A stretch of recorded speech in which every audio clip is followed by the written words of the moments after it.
biz fikir verirsə hər şeyin ətrafında danışırıq. Futbol yönlü mövzular olaraq hər şeyin ətrafında danışırıq. Mərkəzə gəlsək, nəticə baxımından və ciddi futbol baxımından təbii ki, biz səmimi olmalıyıq və ciddi futbol göstərə bilsək belə böyük nəticələr qazana bilməyəcəyimizi çıxışımın əvvəlində də bildirdim. Çünki bunun üçün bizim Azərbaycan futbolunun geniş anlamda olaraq, böyük miqyasda olaraq resursu yoxdur. Resursu yoxdur sözünün də bugünün günahı deyil. Bu illərlə buraxılan çox ciddi səhvlərin, biganəliyin, yəni futbola xəyanətin nəticəsidir. Yəni 20 ilə yaxındır, 20 ildir artıq mən mətbuatdayam. Məndən xeyli il əvvəl mətbuatdasan və gözümüzün qarşısında da Azərbaycan futbolunun başına açılan oyunlar, eksperimentlər, o eksperimentlər və oyunlar Azərbaycan millisinə də, klub futboluna da böyük təsir etdi.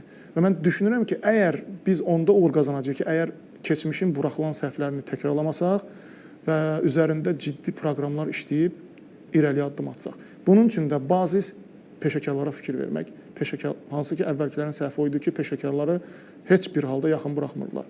Orada başqa cür bir fəlsəfə işləyirdi.